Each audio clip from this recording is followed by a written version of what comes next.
Bismillahirrahmanirrahim. Assalamualaikum warahmatullahi wabarakatuh. Nama saya Muhammad Rizky Armawan dari kelas HES4A, kelompok 1, tafsir dan ayat-ayat Al-Quran.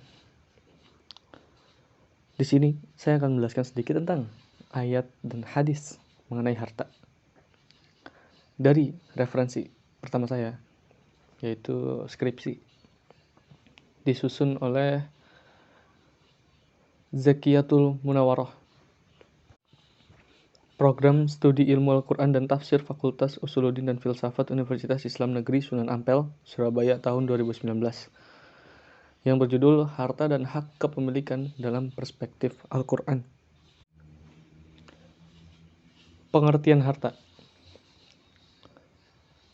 Beliau mengutip dari, saya mengutip dari jurnal beliau yang berisi pengertian harta. Harta secara etimologi adalah setiap barang atau segala sesuatu yang benar-benar dimiliki, diwarisi, dan dimanfaatkan oleh seorang baik harta itu berwujud dan mengandung manfaat.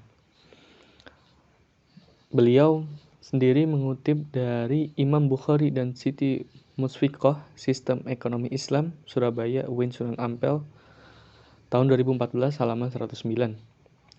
Lanjutannya, sedangkan Kamus Bahasa Indonesia, kata harta adalah barang-barang atau uang dan lain sebagainya yang menjadi kekayaan atau barang-barang yang menjadi milik seseorang. Beliau juga mengutip dari Indonesia Kamus Bahasa, halaman 512. Dalam bahasa Arab, kata harta disebut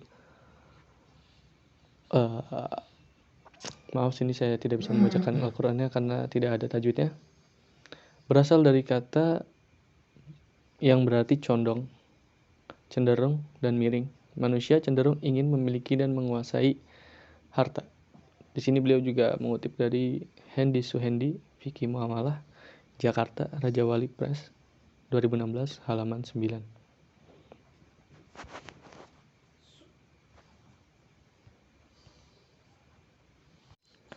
Harta adalah sesuatu yang bisa dimanfaatkan oleh umat manusia, entah itu di bidang konstruksi, arsitektur, sosial, dan lain-lain. Tapi di sini bagaimana umat menggunakan harta yang sudah dicari oleh mereka? Kedua, fungsi harta. Saya juga mengutip dari jurnal beliau. Fungsi harta bagi manusia sangat banyak. Harta dapat menunjang kegiatan manusia, baik dalam kegiatan yang baik ataupun buruk.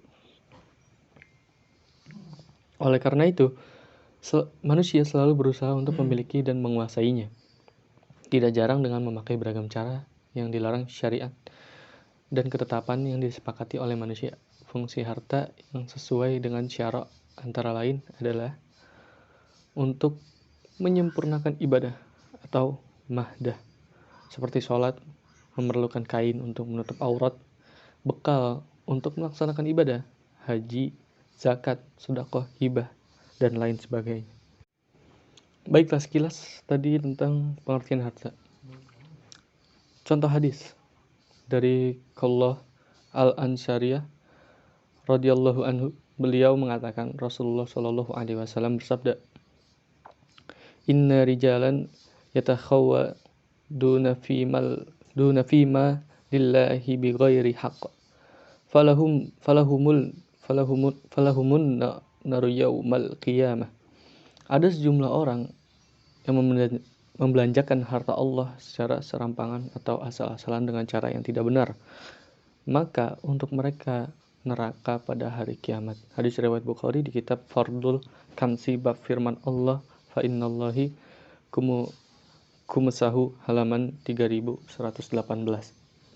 Dari hadis ini kita tahu bahwa tidak sembarangan mempergunakan harta yang dititipkan kepada kita.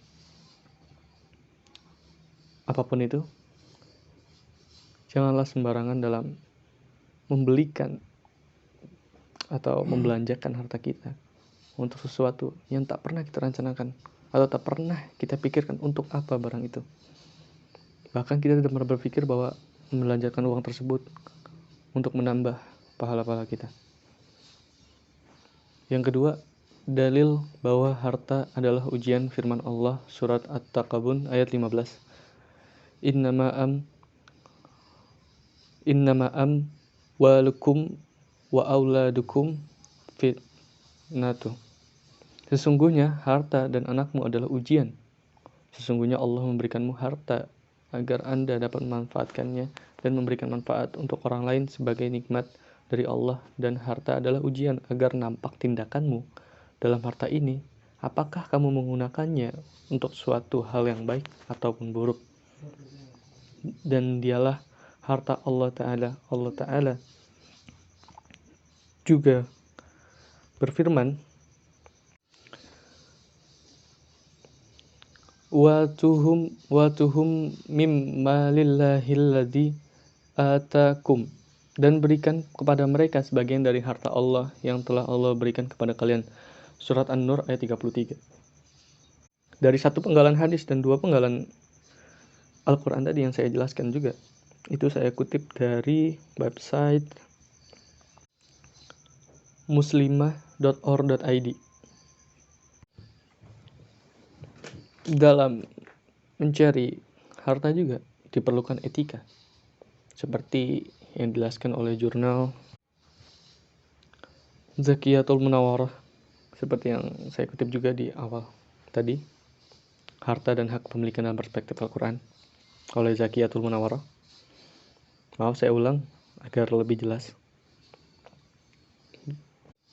Kembali pada etika atau perlakuan manusia untuk memperoleh harta, bukan hanya berdoa, meminta kepada Allah saja, namun juga dengan bekerja keras, bekerja merupakan perintah dari Allah. Dan jika kerja yang bertujuan untuk mengharapkan ridha dari Allah, ia bernilai ibadah. Zakiyah Munawarah mengutip dari Hamzah Yakub, Etos Kerja Islam, Jakarta, CV, Pedoman Ilmu Jaya 1992, halaman 13. Saya juga mengutip dari Kompasnia dalam surah Al-Jum'ah ayat 10, dan carilah karunia Allah dan ingatlah Allah sebanyak-banyaknya. Lalu surat Al-Baqarah ayat 267, nafkahkanlah di jalan Allah sebagian hasil dari usahamu yang baik-baik. Allah Subhanahu wa taala menciptakan manusia untuk beribadah. Dalam beribadah membutuhkan sumber kehidupan seperti sandang, pangan, dan papan. Dalam memenuhi kebutuhan tersebut, manusia pada zaman dahulu hanya menggunakan bercocok tanam atau berpindah dari suatu tempat ke tempat lain. Semakin berkembangnya ekonomi, maka semakin banyak cara-cara untuk mencari harta. Itu yang dijelaskan oleh Kompasnia. Saran saya terakhir adalah, atau yang ingin saya katakan, bukan lebih ke saran, tapi yang ingin saya katakan, mencarilah harta.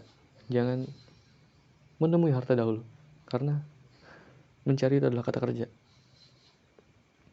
Karena kata kerja cocok sekali untuk harta. Maaf bila ada kesalahan pengucapan ayat ataupun pengucapan kata-kata bahasa Indonesia yang lain. Saya pamit undur diri. Terima kasih sudah mendengarkan. Wassalamualaikum warahmatullahi wabarakatuh.